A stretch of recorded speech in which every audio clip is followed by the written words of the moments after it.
This episode of The Trail Went Cold is brought to you by Aptiv. Aptiv produces audio-based workouts created by certified personal trainers available through a mobile app. New members get 50% off an annual membership, so please visit aptiv.com/cold. That's AAPTIV.com/cold. Thank you, and enjoy the show. November 27th, 1970, Ventura County, California. While representing Leslie Van Houten during the Manson Family trial, 35-year-old attorney Ronald Hughes leaves to go on a camping trip. He never returns, and his decomposed body is found wedged between two boulders in a gorge 4 months later. While the actual cause of death could not be determined, Charles Manson had allegedly threatened Hughes, leading to speculation that he was an unconfirmed murder victim of the Manson family. After that, the trail went cold.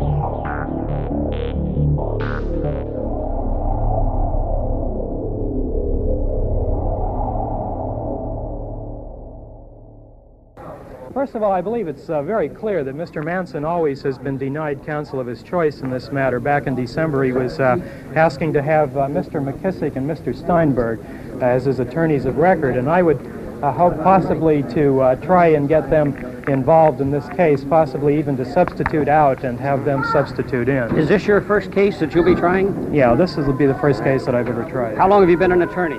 Just since last June. Are you going to go ahead with the psychiatric examination? No, we've withdrawn the psychiatric examination. I've seen Mr. Manson in county jail for probably more than any other attorney, 70, 80 times, and it's certainly my feeling that Mr. Manson is sane. There's no question about his sanity.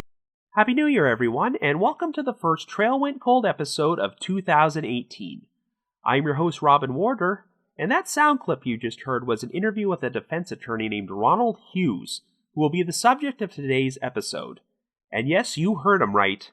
At the time, he was representing none other than Charles Manson, and the very case Hughes ever tried in court was the Manson family murders.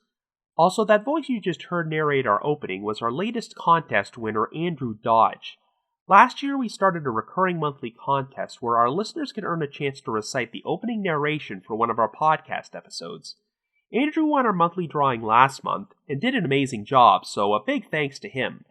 If you haven't already entered this contest, I will be sharing more details about how you can do so at the end of this episode. Anyway, as I'm sure you probably know, the notorious Charles Manson passed away less than 2 months ago at the age of 83. There are numerous podcasts out there which have done episodes about the Manson family, but this particular episode is not going to be about them. Instead, it's going to focus on Ronald Hughes and the possibility of whether or not he was one of the Manson family's unconfirmed victims.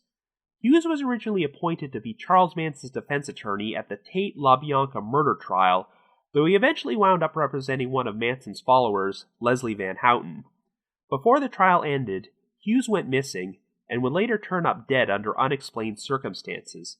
It's possible that Hughes's death was nothing more than a tragic accident, but some believe that Manson's loyal followers might have had him killed.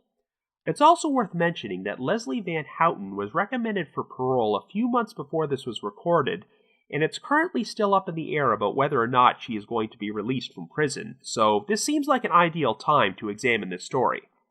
However, before we get started, just a quick reminder that The Trail Went Cold is a weekly podcast which is currently available for download on several platforms, including iTunes, Stitcher, and Google Play Music.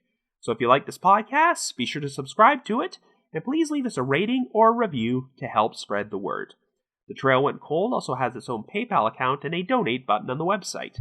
If there's anyone out there who wants to make a donation, we would greatly appreciate it, and we'll be sure to give you a shout out on a future episode. So with all that out of the way, let us now start off the new year by exploring the unsolved death of Ronald Hughes.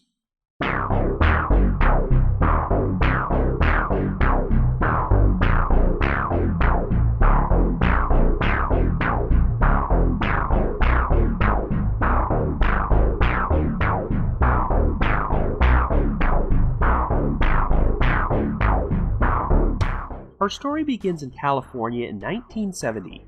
Our central figure is 35-year-old Ronald Hughes, an aspiring attorney who would soon find himself embroiled in one of the most sensational murder trials of all time. Hughes was born in Los Angeles, but spent much of his youth in New York City, and after serving in the Army during the Korean War and graduating from Queens College, he later moved back to California to attend UCLA School of Law.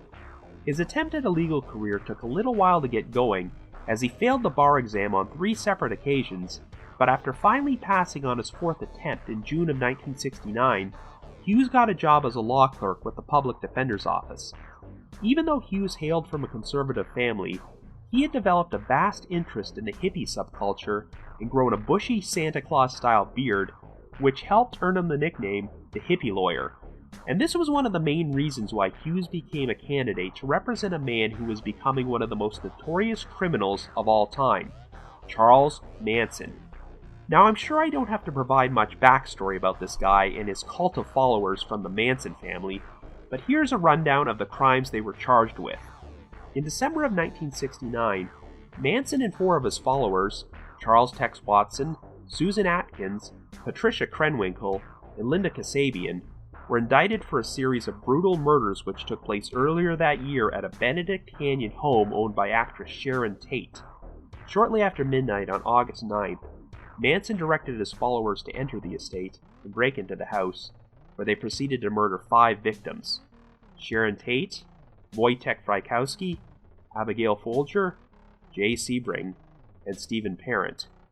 The Manson family would also be indicted for a pair of home invasion murders which took place in the Los Feliz section of Los Angeles the very next evening, where they entered the home of supermarket executive Lino LaBianca and proceeded to murder both him and his wife, Rosemary LaBianca.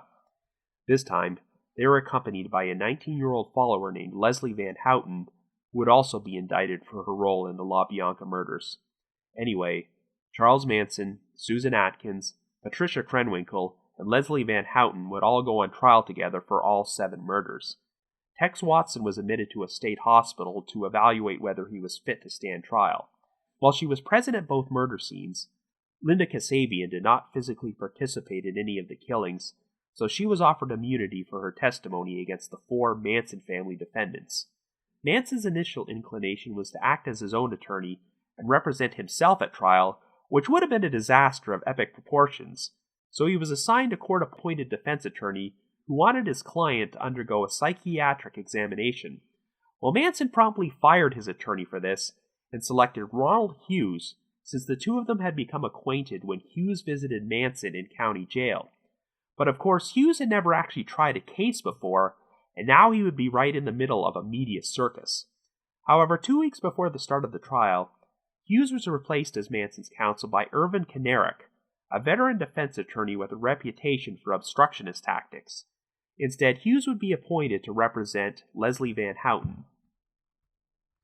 Before Hughes became her lawyer, Van Houten had already dismissed 3 other attorneys for attempting to put up the defense that she only participated in the murders because Manson had full control over her. In spite of this, Hughes would utilize this very same strategy at the trial, which began in June of 1970.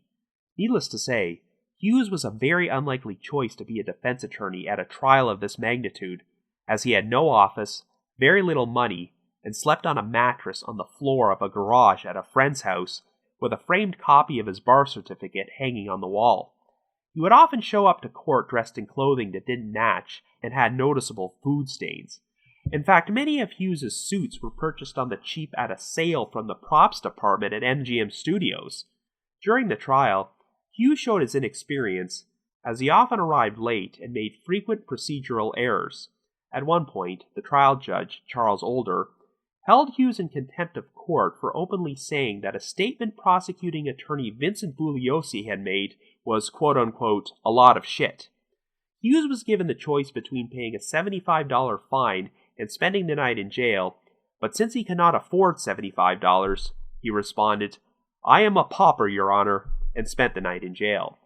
But there were moments during the trial when Hughes proved to be surprisingly effective, and his knowledge of the hippie lifestyle served him well during his cross-examination of Linda Kasabian. He questioned Kasabian about her use of hallucinogenic drugs, and got her to admit on the stand that she believed she was a witch, believed in ESP, and felt she was being controlled by Manson's quote-unquote vibrations, which didn't exactly help her credibility as a witness. From the outset, Manson always hoped that his 3 female co-defendants would take full responsibility for committing all the murders, and that he could convince the jury he had nothing to do with them and secure an acquittal. Needless to say, Manson was none too happy that Hughes was attempting to put up the best possible defense for Leslie Van Houten, and did not seem content to let his client take the fall. On November 16th, the prosecution rested their case, but the defense stunned everyone 3 days later by announcing that they also rested, even though they had not presented any case of their own. Atkins, Krenwinkel, and Van Houten all responded by standing up in the courtroom and shouting that they wanted to testify and tell everyone that they committed all the murders of their own free will and that Manson had nothing to do with it. Well, the main reason the defense had rested their case was to prevent the female defendants from testifying and incriminating themselves, and Ronald Hughes openly stated, "I refuse to take part in any proceeding where I am forced to push a client out the window." The following day, Manson decided to make a long statement to the court and ultimately told his 3 female co-defendants that they wouldn't have to testify. Since the Thanksgiving holidays were approaching, Judge Older granted a 10-day recess for both the prosecution and the defense to prepare their closing arguments. Before Hughes and Manson went their separate ways, the last thing Manson allegedly said to him was, "I don't want to see you in the courtroom again." When speaking to reporters afterward, Hughes stated that he was confident he would be able to secure an acquittal for Leslie Van Houten. On November 27th, the day after Thanksgiving, Hughes decided he wanted to spend the weekend going on a camping trip, and he asked 2 17-year-old neighbor friends of his, James Forsher and Lauren Elder, to join him. At the time, Hughes had recently received a number of traffic tickets over damage to his own car, so he could not legally drive it until repairs were done, but Elder agreed to give him a ride in her Volkswagen. The trio decided to travel 2 hours north of Los Angeles to a remote area in Ventura County near the town of Ojai, and went camping in the rugged Sespe Hot Springs area of Los Padres National Forest. However, the area was soon hit with a massive rainstorm. On the morning of November 28th, Forsher and Elder decided to return to Los Angeles, but Hughes wanted to remain behind in order to work on his closing arguments. So the 2 teens left Hughes and attempted to leave in their Volkswagen, but when they discovered that the vehicle was stuck in the mud, Forsher and Elder decided to hitchhike their way back home. Shortly after they left, Hughes was seen by 3 campers and had a brief conversation with them, but this would turn out to be the last time he would be seen alive. As the weekend went on, the torrential rainstorms only worsened and caused some flash floods which led to the wilderness area being evacuated. Anyway, the Manson family trial finally reconvened on Monday, November 30th, but Hughes failed to show up in court that day. It seemed likely that Hughes had not returned home from the camping trip and was still in Ventura County somewhere, but since the torrential rainstorms were still going strong, it would be another 2 days before an official search of the Sespe Hot Springs area could be launched. Lauren Elder's Volkswagen was eventually discovered in the mud, and while some court transcripts were still inside the vehicle, some of Hughes' other papers, including a psychiatric report on Leslie Van Houten, were missing. But even though ground and air searches were performed of the wilderness area, no trace of Hughes was found. James Forsher, Lauren Elder, and the 3 campers who last saw Hughes were each questioned and polygraphed by police, who concluded they were all telling the truth and had no knowledge about what happened to him. After a 2-day delay, Judge Older decided that the trial needed to proceed, so he appointed a new attorney named Maxwell Keith to take Hughes' place and represent Leslie Van Houten. Well, this caused quite a stir among the 3 female defendants, who demanded that all of their lawyers be fired, but the request was denied. The defendants then went so far as to accuse Judge Older of doing away with Hughes, and Manson even threw a paperclip at him. Hughes continued to remain a missing person, but in March of 1971, the police received an anonymous tip suggesting they search the area surrounding the Barker Ranch in Inyo County. Of course, the Barker Ranch was where the Manson family was living prior to their arrests. The anonymous informant claimed that Manson's loyal followers had murdered Hughes and buried his body there, but a search of the area turned up nothing. Finally, on the morning of March 29th, there would be some answers when two fishermen discovered a severely decomposed male body wedged between two boulders in a gorge in Ventura County, approximately 7 miles from where Hughes was last seen. The body was unclothed, had been eaten away by animals, and his entire right arm was missing. Dental records soon positively identified the victim as Ronald Hughes, but due to the state of decomposition, no one could figure out the exact cause of death, so it was officially ruled as undetermined. While Hughes was missing, the trial continued, and on January 25th, the jury found Charles Manson, Susan Atkins, Patricia Krenwinkel, and Leslie Van Houten guilty on the charges of murder and conspiracy to commit murder, and in an ironic turn of events, they would all receive death sentences on March 29th, the very same day Hughes's body was found, though their sentences were reduced to life imprisonment after the California Supreme Court abolished the death penalty the following year. Tex Watson would eventually be convicted of murder and conspiracy to commit murder at his own trial in October of 1971, and he is still incarcerated today at the age of 72. As you well know, Charles Manson died in November of 2017, while Susan Atkins died in prison in September of 2009 at the age of 61, and Patricia Krenwinkel remains incarcerated today at age 70. But the death of Ronald Hughes would cause some complications with Leslie Van Houten's life sentence. Her new defense attorneys argued that a mistrial should have been declared when Hughes turned up missing right before closing arguments. They felt Van Houten deserved a new trial on the grounds that she was denied proper legal representation. The appellate court agreed with this, so Van Houten received a new trial in 1977, which ended in a hung jury. But at her third trial the following year, Van Houten was once again convicted on 2 counts of murder and 1 count of conspiracy to commit murder, and received a sentence of 7 years to life in prison. Well, over the course of the next 4 decades, she was denied parole 19 times. Van Houten did finally receive a recommendation for parole in 2016, but it was denied by California Governor Jerry Brown. Like I mentioned in the intro, Van Houten, who is currently 68 years old, received a second recommendation for parole in September of 2017, and as of this recording, they are still awaiting the approval of Governor Brown to determine if she'll be set free. As for Ronald Hughes, there has been a lot of debate about the circumstances of his death.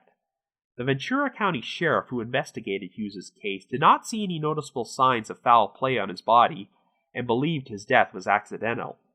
He figured that the massive rainstorm caused the creek to swell, which led to Hughes either drowning or being swept away by the water and being killed by rocks and debris. However, there are others who disagree, one of whom is Vincent Bugliosi, the prosecuting attorney at the Manson family's trial. Of course, Bugliosi went on to co-write Helter Skelter, one of the most famous true crime books of all time, and he did not hesitate to outline his suspicions about Hughes's death. When Bugliosi saw the original autopsy report, he was unsatisfied with the ruling that Hughes's death was undetermined, and asked his office to conduct a further investigation, but they were denied. Like many people, Bugliosi always believed the Manson family were responsible for many more murders than they were officially linked to. During the making of a documentary about the Manson family, a follower named Sandra Good reportedly told the filmmakers that in total, the group had killed between 35 to 40 people, and that Ronald Hughes was the first of the quote-unquote retaliation murders. In 1976, Bugliosi himself received an anonymous phone call from someone claiming to be a former member of the Manson family who told him that Hughes had definitely been murdered. Given Manson's final cryptic statement to Hughes about not wanting to see him in the courtroom again, there has always been speculation that Hughes was murdered in retaliation for his decision to stand up to Manson, as he would not just sit back and allow Leslie Van Houten to take the fall for the murders. But there has never been any hard evidence to incriminate the Manson family, and the official cause of Ronald Hughes' death remains unknown. So I guess you could say, the trail went cold. This episode of The Trail Went Cold is brought to you by Aptiv, as we are very excited that they are supporting the show. Aptiv produces audio-based workouts created by certified personal trainers available through a mobile app. Aptiv makes the highest quality training available to everyone with a carefully selected group of certified personal trainers that guide you through every workout. The trainers have a wide array of personalities, so you can even find the personal training styling that motivates you best. Plus, Aptiv's in-house music production team partners with every trainer to create music playlists that are perfectly timed to the intensity and pace of your workout. When you need that extra boost, the music keeps you going and motivated. When you're ready to slow things down, the intensity of the music dials down with you. Whenever or wherever you like to work out, at the gym, at home, outside, when you're traveling for business, Aptiv is ready to go along with you with their mobile app. It's like having a personal trainer in your pocket. Whether you're interested in running, strength training, indoor cycling, stair climbing, yoga, or even meditation, Aptiv trainers give you the guidance you need to be better at the types of exercises you love, delivered in a flexible audio format to make fitness a lasting part of your routine. Aptiv has classes for all fitness levels, from beginner to intermediate to advanced. And with more than 2,500 workouts available on the platform and over 30 new classes added each week, there's always a new workout to try. Or simply pick the type of guidance you are feeling up for that day, whether it's technical training, high-energy coaching, or boot camp style intensity. One of the best features of Aptiv is the ability to search by difficulty, music genre, and duration, so you can find a workout you love every time. As you might have guessed, being a podcaster is not a job which lends itself to a lot of physical activity, as you spend the majority of your time plopped down in front of a computer or a microphone. So in order to keep myself in good shape, I was very grateful to receive a free trial with Aptiv. Instead of having to take the time to travel to a gym somewhere, it was very convenient to work out with Aptiv's mobile app, which provides a flexible audio workout format that allows me to work out just the way I like without even having to leave my own home. That certainly saves me a lot of much-needed time. Subscriptions start at $9.99 billed monthly or $99.99 for an annual membership. For a limited time, new members get 50% off an annual membership, which is just $49.99 for the whole year of unlimited workouts. So to take advantage of this offer, visit aptiv.com/cold. That's AAPTIV.com/cold. Thank you, and enjoy the rest of our episode.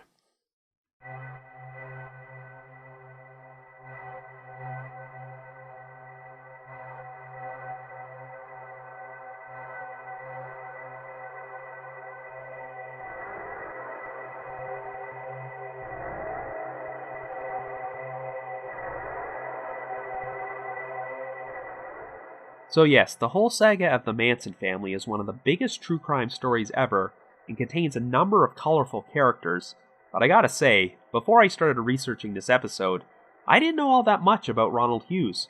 All I knew was that he was a defense attorney who went missing and was found dead during the trial. But now that I've delved into Hughes' backstory, I find him to be a very fascinating individual. To say the least, he was not a guy you'd expect to be involved in one of the biggest murder trials in history. Let's make a comparison between two sensational trials. You have O.J. Simpson, who hires the most skilled, high-priced defense attorneys money can buy in order to represent him, and then there's the Manson family, who hire an attorney who sleeps on a mattress in his friend's garage. Ronald Hughes actually sounds like he could be a protagonist in a John Grisham novel, a poverty-stricken underdog lawyer who winds up taking on one of the biggest cases ever for his very first trial and performs much better than expected in the courtroom. The whole thing would almost seem inspirational if the defendants weren't, the Manson family. But you gotta give the guy a lot of credit. Even though he was not the most graceful attorney in the world and made his fair share of mistakes, everyone thought Hughes did remarkably well for his first trial, considering all the notoriety and media attention which surrounded it. When you read Helter Skelter, it's clear that Vincent Bugliosi had a lot of respect and affection for Hughes. After Hughes was held in contempt of court for stating that Bugliosi's statements were, quote-unquote, a lot of shit, Hughes went up to him to apologize. When Bugliosi told him not to worry about it, Hughes stated, "Oh, I'm not apologizing for that," and then proceeded to apologize for having suggested the obstructionist Irvin Kanarek as his replacement as Manson's attorney. Hughes might have gone on to have a fairly successful legal career, though shortly before his death, he did state in an interview that he was thinking of quitting law in order to become a character actor. Now, say what you will about Leslie Van Houten and her culpability in the LaBianca murders, Hughes did what any ethical defense attorney is supposed to do and represented his client the best he could. You can debate Hughes' claims about whether or not Manson actually had full control over Van Houten, but regardless, he was not going to just throw his client to the wolves and follow Manson's strategy of letting the 3 female defendants take the fall in order to increase Manson's chances of potentially walking free. I'm sure it must have been intimidating to stand up to Manson like that, especially when you know he had so many rabid followers out there who would cater to his every whim. Hughes did confide in his friends that he was afraid of Manson, but even so, he did not back down from his duty to provide his client with the best possible defense. But I suppose the big question here is, did this decision cost Hughes his life? Well, even though Hughes's cause of death cannot be determined, law enforcement always leaned towards the idea that there was no foul play involved and his death was nothing more than a tragic accident. And under normal circumstances, there probably wouldn't be any reason to question this. If a guy goes missing while camping in an area which is hit by torrential rainstorms and flash floods, that wouldn't seem particularly suspicious. But when he does so right after pissing off Charles Manson, that's a different story. It seems like the biggest supporter of the foul play theory in this case is Vincent Bugliosi. Up until his death in 2015, Bugliosi was still expressing his belief during interviews that Hughes was murdered by members of the Manson family. In Helter Skelter, he delved into a potential theory surrounding Hughes' death, and it's convoluted, so bear with me here for a moment. On December 2nd, 1970, 2 fugitives from the Manson family, Bruce Davis and Nancy Pittman, voluntarily turned themselves into police. Now, these were 2 of the most hardcore, devoutly loyal members of the family, so it surprised a lot of people that they surrendered so peacefully, but apparently they did so on Manson's orders. Davis was described as Manson's right-hand man and was involved in the murders of 2 other Manson family victims, Gary Hinman and Donald Shorty Shea. He was convicted on 2 counts of first-degree murder and is still incarcerated today. Nancy Pittman, who sometimes went by the name Brenda McCann, was only wanted on a forgery charge at this time, but she was nicknamed the chief assassin of the Manson family. During the trial, Manson told Bugliosi, quote, "If I had all the power and control that you say I have, I could simply say, Brenda, go get Bugliosi, and that would be it." End quote. Anyway, the point is that some people found the timing very odd that Manson would order Davis and Pittman to surrender only a few days after Ronald Hughes disappeared, and on the very same day a new attorney was appointed for Leslie Van Houten. The crux of Bugliosi's big theory involved Hughes' 2 companions on his camping trip, James Forsher and Lauren Elder. After they were questioned by police, Forsher and Elder completely dropped off the radar, and their whereabouts were unknown at the time Helter Skelter was written. Due to the fact that their first names were the same, Bugliosi wondered if perhaps Forsher and Elder might be a couple named James and Lauren Willett, who were both murdered in Stockton in November of 1972.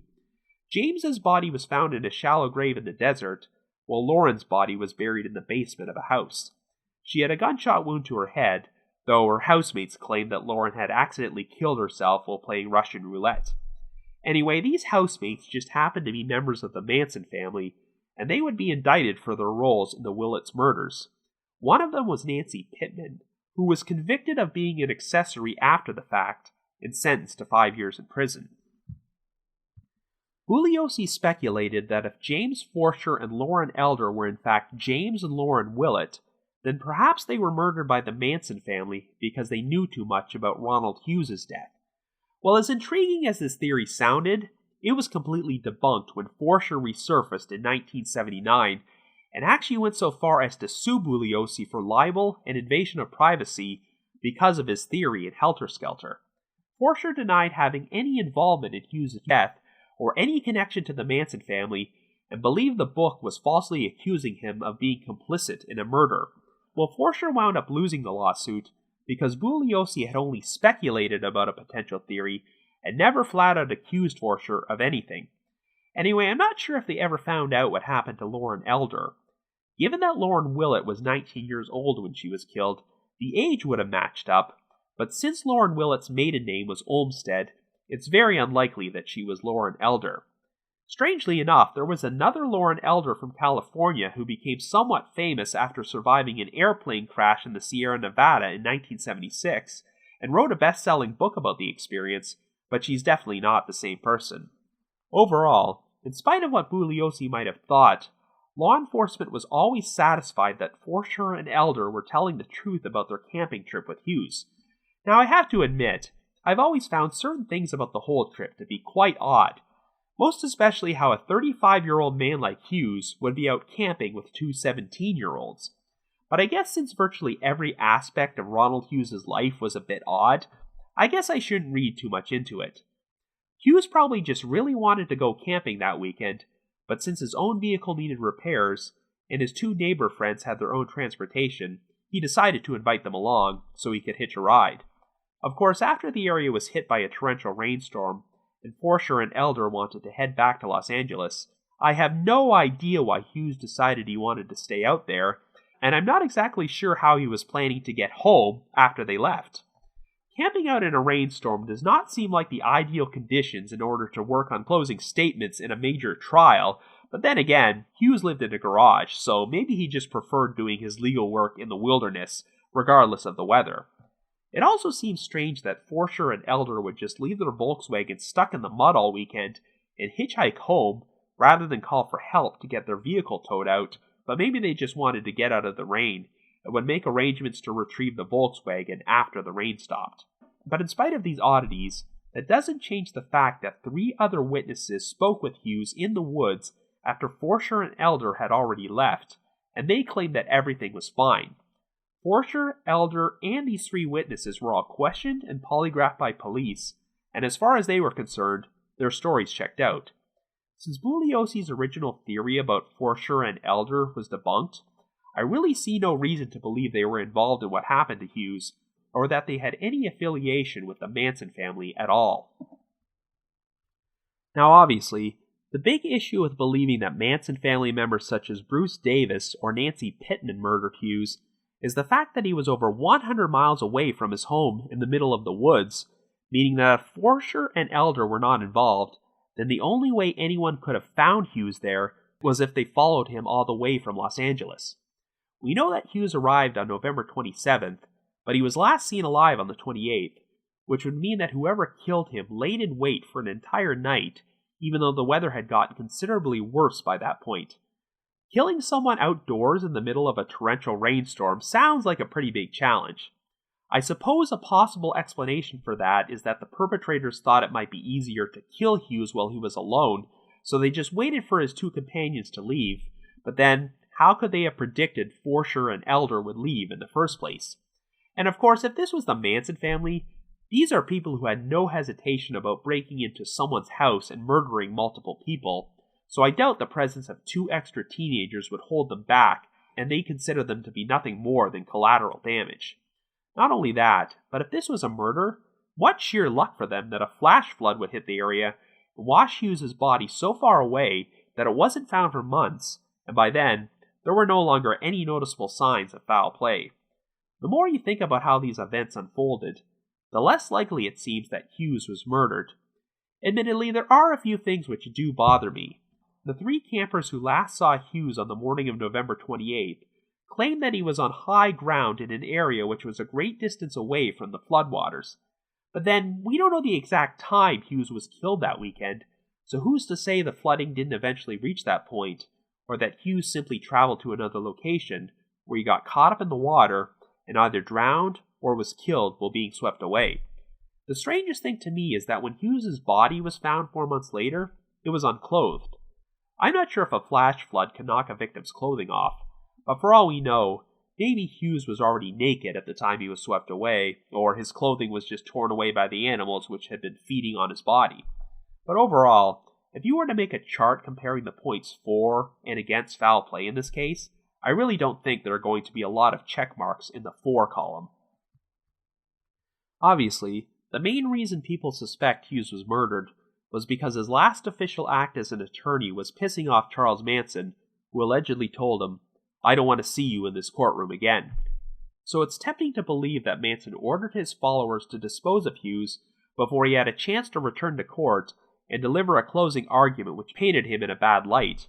But by the time Hughes left on his camping trip, the trial had already been recessed for a week, so the Manson family had plenty of other opportunities to go after Hughes before he traveled over 100 miles outside Los Angeles. Remember, the guy lived in a garage, so it probably wouldn't have been too difficult to get to him. While the main proponent of the Hughes was murder theory is Vincent Bugliosi, he only has 2 sources to support it, and neither of them are particularly reliable. One was an anonymous phone call which took place over 4 years after the fact, and the other was a couple of off-the-record statements from Sandra Good. In case you're not aware of her background, Good was always making wild claims that the Manson family was going to be assassinating people.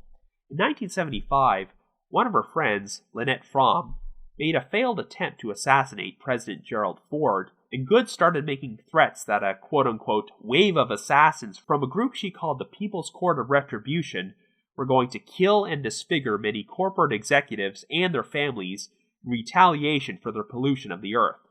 Well, none of these assassinations ever took place, but Good wound up receiving a 15-year prison sentence for conspiracy to send threatening letters through the mail. But the point is, if Sandra Good was claiming that Ronald Hughes' death was the first of the Manson family's quote-unquote retaliation murders, I'd take that with a huge grain of salt. Now, I have very little doubt that the Manson family was likely responsible for a number of other unsolved murders which they were never officially connected to, but I just don't think Ronald Hughes was one of them. I think Hughes' death was nothing more than a tragic accident caused by the forces of nature, and it's just a massive coincidence that it happened to take place right after he angered one of the most infamous criminals ever during one of the biggest murder trials in history. Is it completely impossible that Hughes was murdered by the Manson family? No, but I just find it very unlikely, and other than a few statements from unreliable sources, there's just no evidence to suggest they were responsible. Remember, the Manson family was not exactly known for their ability to keep their mouths shut, and one of the main reasons they wound up getting indicted in the Tate LaBianca murders is because Susan Atkins could not stop talking about the crimes in jail. In other words, if the Manson family members did murder Hughes, I think there probably would have been a lot more talk about it other than a handful of statements over the course of a few years. But I think we've now said more than enough about these pricks. When Charles Manson died in November, I saw a lot of people on social media make an excellent point. We should not use this moment to remember this evil man or his evil followers. Instead, they posted up photos of their victims and said we should use this moment to remember their names. Sharon Tate, Wojtek Frykowski, Abigail Folger, Jay Sebring, Stephen Parent, Lino LaBianca, Rosemary LaBianca, Gary Hinman, Shorty Shea, James Willett, Lauren Willett, and some others we probably don't even know about. Now, even though I do not actually believe he was a Manson family murder victim, I think the same logic applies to Ronald Hughes. The guy was a very interesting character who may not have had the ideal client, but clearly understood the ethics of his profession and the importance of giving her the best defense possible. If Hughes was not murdered, and his death was just a tragic accident, it is a shame that it had to occur during such a sensational murder trial, since his name will forever be associated with conspiracy theories surrounding the Manson family. Even though Hughes wasn't sure he wanted to remain in the legal field, it would have been interesting to see where his life might have gone if he had lived. All that being said, his cause of death is still officially listed as undetermined, so if by chance you happen to have any hard information about the death of Ronald Hughes, or evidence that he was a victim of foul play, please contact the appropriate authorities. As we bring this episode to a close, I want to send out another special thanks to Andrew Dodge for his stellar job at reciting this year's very first guest listener opening narration. Like I mentioned in the intro, this is a recurring monthly contest for our listeners to win the opportunity to do the same thing. If you've already entered this contest before, you are already eligible for my next random drawing, so you don't have to do anything. But if you want to enter the contest and haven't done so yet, all you have to do is send me an email under the subject line, Trail Went Cold Contest, naming the one unsolved cold case you would most like to see covered on this podcast. So once again, send an email under the subject line, Trail Went Cold Contest, to robin.warder@icloud.com. That's robin.warder@icloud.com. Just wanted to give another shout out to my supporters at the Unresolved Mysteries subreddit and the Unsolved Mysteries message board at the Sitcoms Online forum. I need to provide a big thanks to McGill Foote, who edits and assembles this podcast together for me, and Vince Nitro, who composes the eerie music you hear on every episode. And since we've entered a new month, and a new year for that matter, This is a good time to thank our recurring monthly donors, and they are Dawn, Amber, Brian, Casey, Ellie, Kathleen, Keisha, Laura, Megan, Clinton, Lewis, Jennifer, and Aura. So thank you very much, guys. Your generosity is greatly appreciated. If you haven't already, you can like us on Facebook, follow us on Twitter, or leave us a rating or review on iTunes, Stitcher, or Google Play Music. We also have a Facebook discussion group, so if you feel like discussing the podcast or the cases we feature with myself or your fellow listeners, feel free to join, and I'll approve your entry into the group ASAP. And like I mentioned earlier, we also have a donate button on our website, so if you're feeling generous and want to express your appreciation for all the hard work we put into this podcast, we'd be extremely grateful. So I hope you enjoyed our very first episode of 2018, and we think this is going to be another amazing year for the podcast. So have yourself a good week, and join me next Wednesday for a brand new episode of The Trail Went Cold.